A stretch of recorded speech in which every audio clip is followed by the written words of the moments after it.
कैसे हुआ था माँ काली का जन्म। आइए सुनते हैं ये कथा। सभी देवी देवताओं के जन्म की कई कहानियाँ प्रचलित हैं और बिल्कुल इसी तरह माँ काली के जन्म से जुड़ी कई कथाएं सुनाई जाती हैं।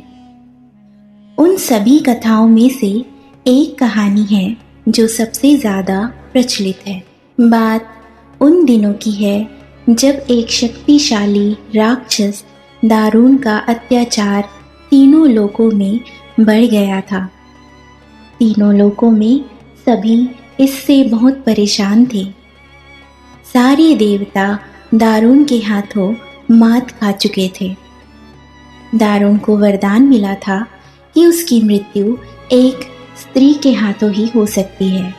इस कारण सभी देवता हाथ जोड़कर ब्रह्मा जी के पास पहुँचे कि वे इसका कोई समाधान निकालें।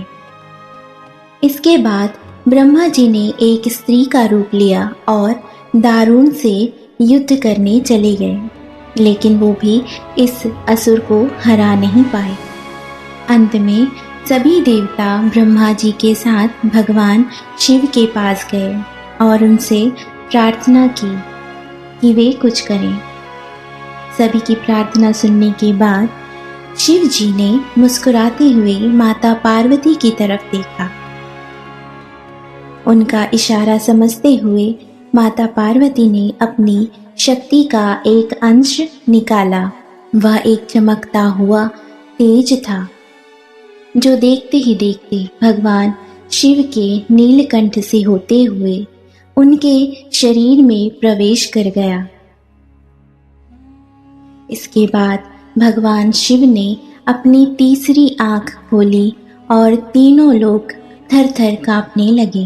भगवान शिव की तीसरी आंख खुलने के बाद वह शक्ति उनकी उस आंख से बाहर निकली, जिसे देखकर वहां खड़े सारे देवता घबरा गए। उस शक्ति ने एक विशाल और रौद्र स्त्री का रूप ले लिया था। उनका रंग रात सा काला गहरा और जुबान खून जैसी लाल थी। चेहरे पर आग सा तेज था और माथे पर तीसरी आंख थी। इस तरह राक्षसों को खत्म करने के लिए हुआ माँ काली का जन्म। इसके बाद उन्होंने कुछ ही देर में असुर दारुण और उसकी सेना का नाश कर दिया। उन सभी दानवों को खत्म करने के बाद भी माँ काली का क्रोध शांत नहीं हो रहा था। इसके बाद उनका गुस्सा शांत करने के लिए भगवान शिव ने एक बच्चे का रूप लिया और उनके सामने आ गए। भगवान शिव को देखते ही माँ काली का क्रोध शांत हो गया और उन्होंने उस बच्चे को अपनी गोद में उठा लिया, जिसे हम बटुक भैरव के नाम से जानते हैं। बोलिए बटुक भैरव महाराज की जय। बोलिए माता काली की जय।